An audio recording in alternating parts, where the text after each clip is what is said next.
Hello and welcome back to the Lapdown Podcast after our own mini summer break. We are now back because we are racing again on the weekend, and then we're racing again the weekend after that, and then we're having a second summer break because why wouldn't we do that? But my name's Alex. The next voice you're going to hear is Dan, and we've got a little bit of F1 stuff to talk about. Hello, Daniel. Hello, Alex. How are you? I thought I'd go formal there on the return. Are you an Alex or are you an Alexander? I'm an Alexander. I'm terribly sorry to not address you properly, Alexander, but I hope you're terribly well. Sounds like we should be tyres on for this episode if we're going the Daniels and the Alexanders. Yeah, it does actually, doesn't it? Actually, to be fair, that sounds a bit closer to being actual Formula One drivers. Oh yeah, Daniel Alexander. Yeah, because I mean, well, yeah, and I was going to say, nobody really called no one called Daniel Ricciardo Dan Ricciardo, did they? No.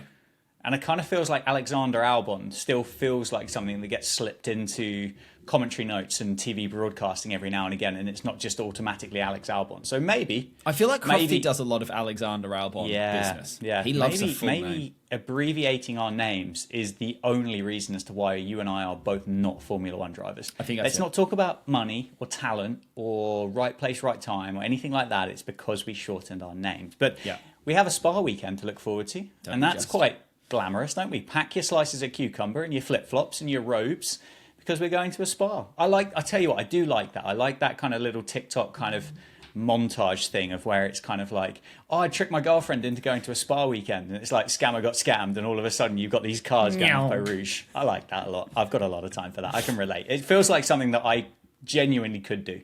Yeah. I will say, I know the answer to this question already, but I will ask it because I asked this question before most race weekends, and I probably will every year when we keep going round the various circuits. But what do you think about Spa as a circuit, Dan?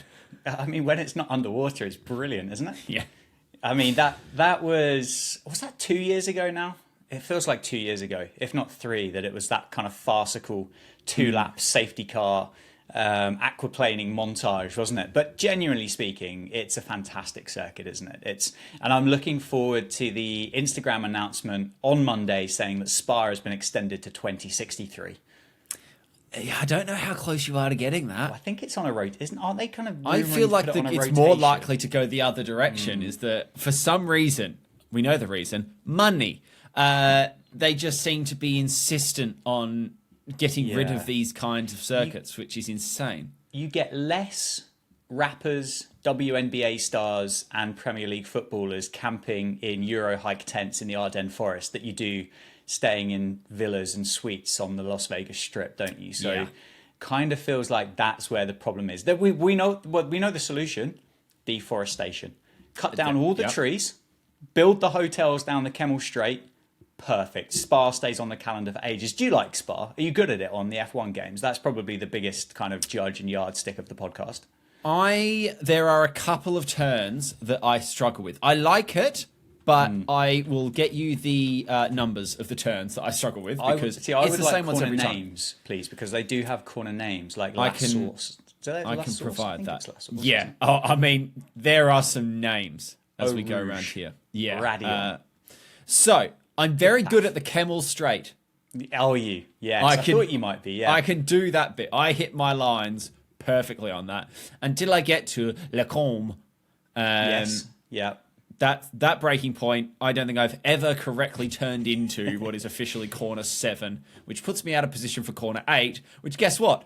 Fucks me for corner 9. Now see, I'm gonna get some like angry fan mail here because I'm now gonna have. There's X's and double L's and Bruxelles. Oh, the old off-camber kind of right-hander. That little straight. On you're kind of I can see that. Which is, I think, from memory downhill as well, isn't it? Yeah. There's a lot going on there. Struggle there to maintain any level of speed. Pouillon, we're fine around there. Great, fine around there. 13, 14 through Campus and Stavelot. Yep. And then Paul Frere. That one. To be fair, all the way 16 through to 19. I can do that bit because guess what? You turn the wheel about 5 degrees to the left. Meow. Through Blanchiment. And then the chicane, no. Yeah, stopping. I'm starting to learn here that stopping might not be your strongest. The bits where I have to stop and turn are the bits that I generally struggle with around Spa. I've got a great idea for an episode when this season ends. Yes.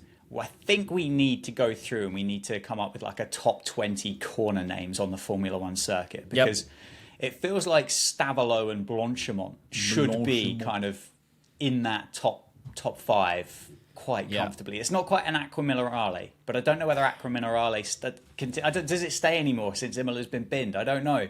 Yeah. But Blanchimont, I think we're gonna have to have a rank on some corner names. You did say rank, didn't you? Yes. Good. Yes. No, that needs to happen. 100%. We've kind of had a mini summer break over the last couple of weeks, and I think silly season has technically, I'm going to say, officially opened. Declared open. I am declaring, I'm cutting the ribbon on silly season. It's officially open. I don't think the teams know it yet, because the teams are not being very silly. I think there's some silliness to come. And I guess my main question to you is, how much silliness do you think we are in for over the next 6 weeks? Because we've got 2 weeks of racing and then 4 weeks of actual silliness.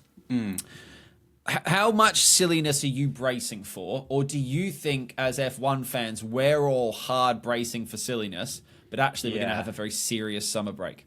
I think it's going to be quite a serious one. I think, and I'll kind of try and describe this as a bit of a point of, as just a nice kind of image for you.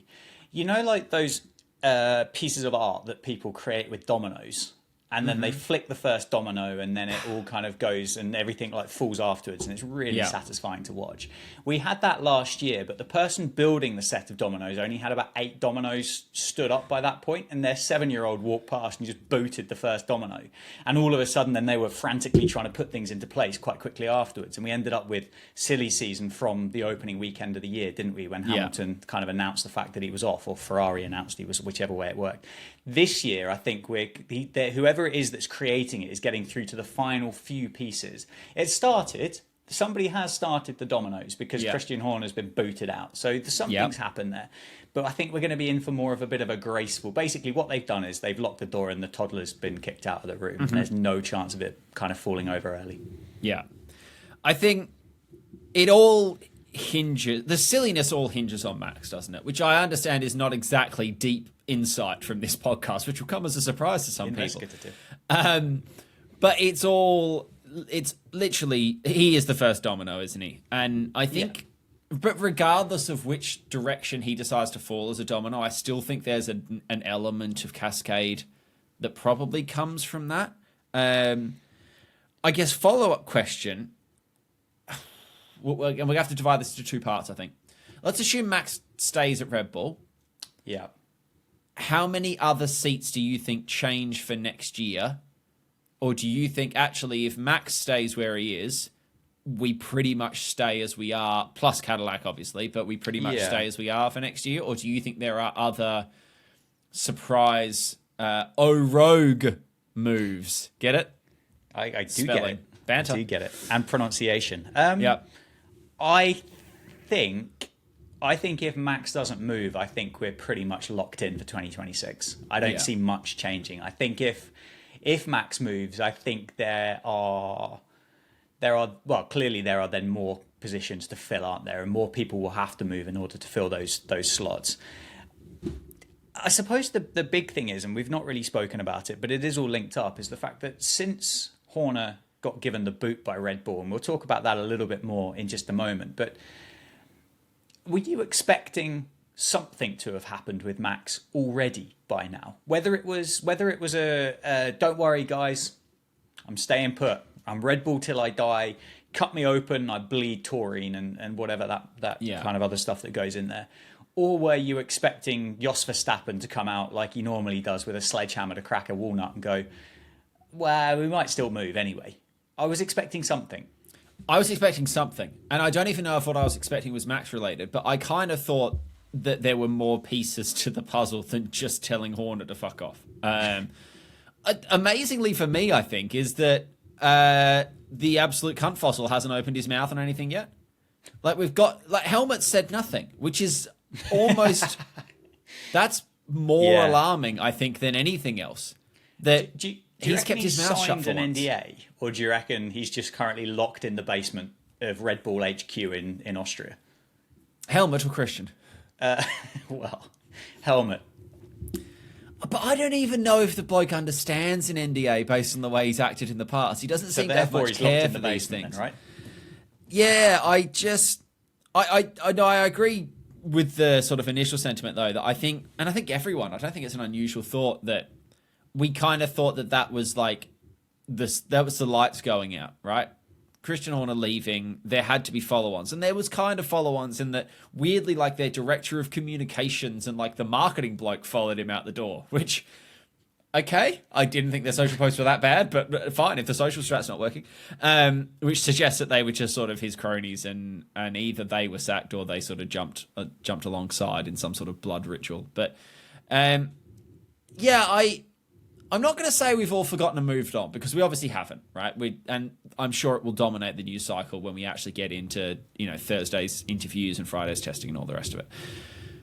But for such a fundamentally ground-shifting, I mean, that's an upheaval in Formula One as a whole, because he was there for how many years, pushing 20-odd as team principal there, the only one they've ever had, and he's unceremoniously been dumped out of the team at like 1 a.m. mid-season. And we've all kind of just got on with it. And it feels weird that we've all just kind of got on with it. Yeah. I think it felt like his stock was pretty low amongst fans, I think. For a numerous amount of reasons. And I felt like nobody really had a positive word to say about him, did they? Certainly the record speaks for itself. The time in the job is phenomenal. He's got to be one of the most successful team principals ever in the history of Formula One since the 1950s, before team principals even existed. But yeah, he didn't have much stock going for him. And it's almost a case of, I think a lot of people looked at it and kind of went, oh, has it taken that long? Thought that probably would have happened about a year ago now. I don't even know. Do you know that the thing is I'm no wiser as to why he left? Was it because of performance? Was it because of extracurricular activities? What was the actual reason for their chief at Red Bull to turn around and go, nah, we're done? I don't necessarily know if we've learned anything from there, because I think you used the word unceremonious, and that was exactly it. They've not given him a big send-off in the thanks for all your hard work and making us one of the most relevant teams in modern history, and for the World Championships, and for the careers that you've started, and for the business that you've built, and for and all this other stuff. They've not come out and said, well, further to our internal investigations, we've found X, Y, and Z. And they've not really come out and said, well, because we're third in the World Constructors' Championship and Max is third, and the fact that our second driver is useless. They've not said that either, so I'm a bit lost, really. Which I feel like, putting my sort of sports media hat on again, which I like to do on this podcast. You've got a Bass Pro Shops hat, I have a sports media hat. My hat's just invisible. It's coming soon. They had an easy card to play, I think, of making it obvious and go quietly, and everyone, I think, would have bought into it. If they'd have come out with a statement being like, we've had a tremendous run with Christian. The team is not performing how we want it to. It's been 20 wonderful years, but we think it's time to have a little bit of a refresh and a reset, and we've decided that now is the time to do that. Fine. I think everyone would have gone, yeah, no, I get it. I think, yeah, sweet. Okay, good luck, Laurent. I think that's how it would have gone down. As you say, there's no reference to it being anything. It's just, we don't like you anymore. It's like in Toy Story where Andy just tosses Woody to the side and he falls to the floor. I don't want to play with you anymore. It's that, and then that's it. So yeah. It's the complication. They're still going to pay him. Oh, yeah, he's basically just on gardening leave. He's got himself a good gig now. Not that he needs any more money, but he got himself a good gig. What does Christian Horner do next? Is my question. Does he land in another role in Formula One? If you are any other team, let's assume that he's taking any job offer right now. He's put his little open to work banner on LinkedIn, right? And he's sending some CVs around. If you're another F1 team at the minute, are you taking Christian Horner as soon as he is available after whatever gardening leaves or whatever there are? Or is he a little bit like the second seat at Red Bull? Like, is that something that it feels like it should be a really good thing, but I don't know if I want to touch it? That's a good question, isn't it? I asked the good ones. On face value, you turn around and say yes, then everybody should have a conversation with him. 100% they should, because of what he has achieved. And there would be a lot of people out there that I think would seriously consider that kind of as an option. You've got Alpine. I mean, they're kind of a bit of a basket case at the moment. You've got Cadillac coming in. I think they've got a team principal sorted, but I dare say if one of the best ever came available, they'd possibly be open to that kind of conversation. You can make jobs quite easily, can't you? Yeah. Consultant or this, that, and the other. Yeah. Managing director, CEO, James whatever. Vowles, does he move on from Williams back to Mercedes? Does that then become available? Aston Martin, potentially. Do you really try and get the band back together again with Horner and Newey at Aston Martin? They're those kind of options, aren't they? I don't think there's another one there. Haas potentially, but again, I'm not convinced that would particularly work. But yes, on face value, unless, of course, there is more to it than that. But at the moment, we don't know anything other than what we've seen on face value, where there is nothing more to it, and we are just a little bit confused as to what it is. Yeah, I agree with all of it. I think I don't think I just see him disappearing. Rolling back a little bit, actually, which is a thought that's just come to me on your point around he sort of, I think, ran out of fans a little bit this year. Yeah. It occurs to me now how used to, and we're going to cross down to Christian Horner on the Red Bull pit wall, had we become. I can't remember the last time we crossed down to Christian Horner on the Red Bull pit wall. I know we go to Zach Brown now a lot because he's a loud character and he enjoys doing it and they're winning and whatever. Yeah. It used to be seemingly every Grand Prix we had Christian Horner mic'd up on the pit wall for Sky, and that just stopped very abruptly. Whether or not that's because they stopped asking him, whether or not that's because Red Bull started going, no, Christian's not available, unfortunately. Not knowing at all, I've never met the bloke. Knowing the appearance that we get from Christian Horner, he's a man that is quite happy to hear his own voice and be on the telly and whatever. I would be surprised if he said no, but then I guess it's not as easy to talk on the telly when things aren't going as well for the best driver on the grid, let alone anything else. But yeah, I don't even know if I had a point on that, but it's just occurred to me that it used to be such a common thing that he was almost part of the commentary team, and we just get Vowles and Zach Brown these days. Yeah, feels like they are the two people that have got. Well, maybe they're the only two people to have joined the WhatsApp group with Martin and Crofty. Maybe, I don't know. But I agree with you. It is interesting. Obviously, they've got Laurent Michiels taken over. He's been upgraded, isn't he, from the feeder team into the big boy team. Don't really know what to expect, to be honest with you. I think the bar's pretty low for the remainder of the season. I would imagine Max will continue to do Max things and Yuki will probably continue to do Yuki things. And all eyes will be on 2026 to see if and what anything positive can happen for that team, really. It feels like they are on a downward trajectory. I don't think the signing of Laurent in the middle of July is going to suddenly kind of change that 2026 car. I would imagine so much of that is already done. And it was probably the easy option. They didn't really have to think very hard for it. There wasn't a great deal of competition, I dare say. And I don't know, I think legally you do actually have to put a job advert out there, don't you? But I would imagine Red Bull probably just went down the road and just kind of went, we're just going to pick you up here and plonk you down over here. Imagine that notification on LinkedIn. Jobs you may be suitable for. Team principal, Oracle Red Bull Racing. It's funny, it didn't pop up. Weird. No, I didn't get that one. Odd. I'd see if my notifications are still on or something. But okay, what if Max does move, though? Mm-hmm. What if Max does move? If he does move, it's to Mercedes. We know that much. They're the team that have been flirting with him, allegedly, or flirting with his management. And with sorry to cut you off. The Aston Martin chat went very quiet very quickly, didn't it? That was the chat first third of the year, and then that just went nowhere. Imagine doubling down on Lance Stroll. Over Max Verstappen. That's I know you love wild. his son, Lawrence Bejeezy peeps. Yeah, that's a wild thing, isn't it? But I saw, I can't quote it, I can't reference it because I can't remember, but I saw something on TikTok pop up with regards to kind of a predicted set of lineups for 2026 if Max Verstappen were to move. Now, Norris, Piastri, Hamilton, Leclerc, Alonso, Stroll, Sainz, Albon, Hulk, and Bortoletto, I think, are pretty much all penned in. Probably not going to move. So the Haas boys are probably pretty penned in. I think they're just kind of kicking about doing their own thing. Yeah, so they're I think done and dusted. Then you kind of look at it and say this is the thing. If Max does go to Mercedes, I think he probably does sit next to Kimi Antonelli, which then means George Russell is looking for a seat. That seat at Red Bull becomes available. Mm-hmm. They're very, very keen on promoting from within. They don't particularly go outside of that kind of family particularly often. It's a little bit...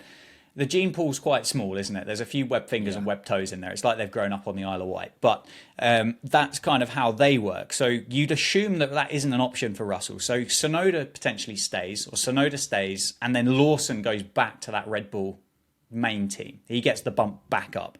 Two kind of youngish, exciting drivers in a team that potentially doesn't really matter for 2026.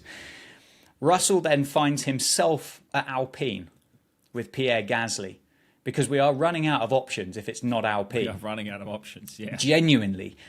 Which then obviously means Colapinto is out. They're not going to go back to Doohan. They're not particularly happy with Colapinto anyway.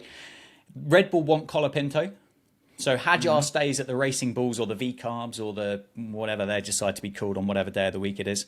So Colapinto joins Hadjar in the Red White Bulls. And then Cadillac is a bit of a free hit, but I kind of saw it down as like Bottas and Schumacher. So I think Bottas has done quite a lot of heavy PR, and I think there is some rumours about Schumacher because he's been at a couple of press events. Bottas is pretty much locked in for Cadillac. I can see them, we talked about this before, I can see them going Perez, and I can see them doubling down on two relatively short-term but experienced drivers while they get spun up. Because what you don't need while you're spinning up, and we won't go over this again because we have done this a couple of pods, I think, but I think while you're getting spun up as an entire team at the start of a new set of regs, what you probably don't want is, and he's not a rookie anymore, but an inexperienced younger driver who might put it backwards into a wall. Like, you don't need that.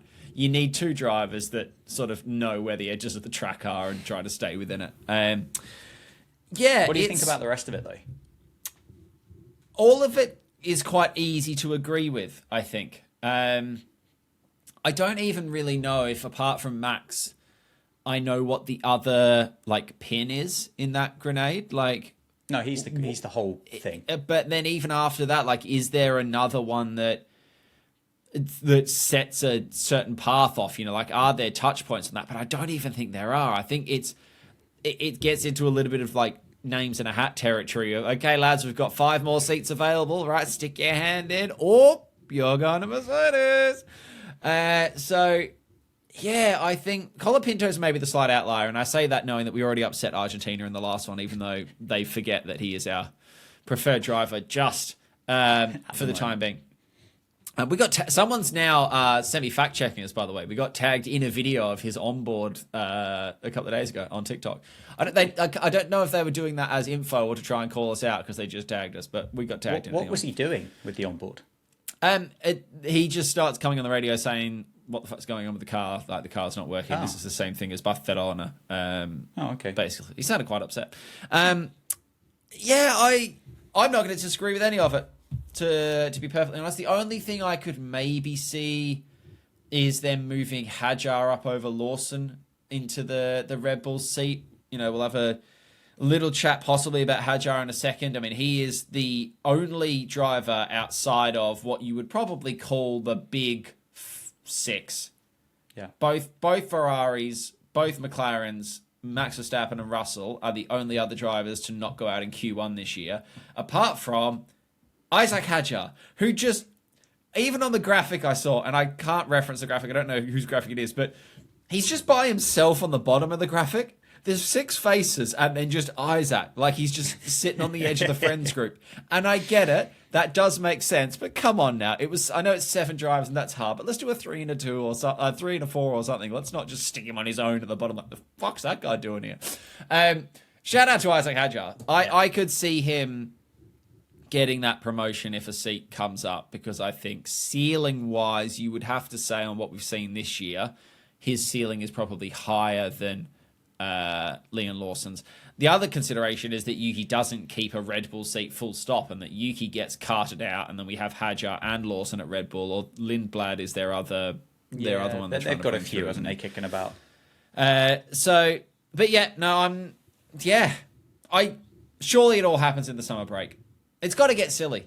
It has to get silly eventually. Well, isn't there is allegedly a cutoff, isn't there, in this contract for Max Verstappen, that a decision or has to be made by a certain date. I think it's a championship position or a number of points or something like that then will enable or trigger this kind of release clause that's allegedly in this contract. I've not seen the contract. I don't know if anybody who says that there is a clause in the contract have seen the contract, but that is what it is rumoured to be. So sooner rather than later, I'm assuming that moment in time will get passed and then a decision will be made. I wouldn't, if I was sat here today, and I don't know what you'd think about it, but I reckon I'm kind of 70-30, 75-25% on the fact that Max will just be at Red Bull next year and everything will just remain the same. Yeah. It feels like, see, I say this and then there's the element of me that goes, all of the talk that we've got, and again, it is in theory just rumor, uneducated talk. All of the talk is that Mercedes have got a little bit of a jump on everyone on 26, just from an engine point of view. An engine is what they're struggling with because apparently the engine can't make it to the end of the fucking straight. So that, I think I can see it because I think as well the other consideration that we have to put on the table. There is now more, if we think of power as a pie, lovely pie, right? Fresh out of the oven, delicious. What flavour? Sweet or savoury? Power pie, right? It's just power flavoured. Jos Verstappen likes pie, right? And I feel like now that Christian's not in the kitchen anymore, there's more pie available for Jos Verstappen. And I can't help but feel like that is a potentially deciding factor, that if we want control and not ownership, actual ownership, but, underhanded ownership, I think Red Bull is a more easily malleable team without Christian Horner there and with a new team principal and whatever than it was before. So I would be equally not quite equally enough unsurprised, I think, to see Max move or to see Max stay. I think when that announcement comes out, I'll go, oh yeah, like to whichever happens, unless he decides to go to Cadillac or something, and I'll be like, what the fuck? But whether it's Max in energy drink or Max in black next year, I go, oh yeah, no, yeah, I can see it. It's sort of onto both of them, I think. Yep, I'll buy it. Right. Well, hey, speaking of drivers in teams. Yes. Should we put some drivers into our teams? We shall. I have managed to get the list up, and here we go. You do have a 29-point lead over me in the Constructors' Championship of the Wheel Spin of Doom. So you've got 159 points to my 130. And since the FIA rule change directive of actually kind of spinning the wheel in between wheel spins, it's really kind of shuffled it up a bit, hasn't it? Yeah, I mean, funnily enough, an entirely random World Championship is proving to be reasonably random, as I put Lance Stroll back into the mix, who had managed to miss out. I don't think we'd have missed out on much. No, I don't think we would. Hey, it's working wonderfully well so far, mainly because I'm winning. So is it your turn to get first pick this week, I think, maybe? Do you know what? I have no idea. It's been such a long time. I think it is, because I think you ended up with said Lance Strollio in the first pick last time out at Silverstone, I think. Right, here we go then. Let's spin that wheel for you. Spin that wheel. What have we got? Okay. Wheel. And stop. Oh, okay. Oh. Right. Well, you've done all right, because the bloke's made it out of Q1 every week so far this year. But you have gone past Max Verstappen and Lando Norris to Isack Hadjar, which, look, I think there's worse first picks. I think considerably. He's a decent chance for points, isn't he? So I think the thing is with worst first picks is I need a 20-point weekend here. Yeah, we need a swing. There's going to be a big swinger at some point. I feel like I'm getting to that stage of this championship that I need a big move. Right. And I'm not getting it. Although you're big podium boy. Right. Well done. Hadjar versus Hulkenberg. I feel like you've got a slight upper hand initially. But, hey, you never know. I feel Hulkenberg's got a podium more recently than Isack Hadjar has. Well, this is true. This is true. Right, who do you have alongside? I wonder if anybody is going to get Charles Leclerc eventually. Not today, because you've got Gabriel Bortoleto. Gabrielo Bortoleto. That is unbelievably underwhelming. Yeah, I'd say that's fair. We haven't had for a while a real banger lineup, have we? No, as I say, since the FIA came in and just changed the rules for us, we've and that's going to continue, because here comes Mr. P17. Stunning. Okay, well, I've got Yuki Tsunoda. You should be so much more excited about picking a Red Bull out of the wheel, shouldn't you? You would say on like real history, oh, Red Bull's coming. Oh, it's a Red Bull. Oh, no. Okay, well, it's Hulkenberg and Tsunoda versus Hajar and Bortoleto. Yeah, some interesting driver movements there. Yeah, best of luck to you, sir. Yeah, I'm not sure. Well, hey, you never know. I think if we had to pick one of the four that's most likely to score the most points, I think you've got that with Hajar. I think you've got the most point scoring potential. You kind of feel like this is capped at about 4 points, don't you? There's a points cap on the weekend. There definitely is. But you never know. You never know. It might be soggy. It might be soggy in the Spa. It might be. Hey, if you'd like to go back and watch some old clips from previous episodes or entire full episodes, you could do that at Lapdown Pod in various places, YouTube and TikTok and Instagram. If you'd like to go and watch Dan do crickety things, who I know has got a load of exciting content coming out over the next few weeks from various Caribbean islands, you prick. Yes. You can do that where, please? At Dan Jads on the internet.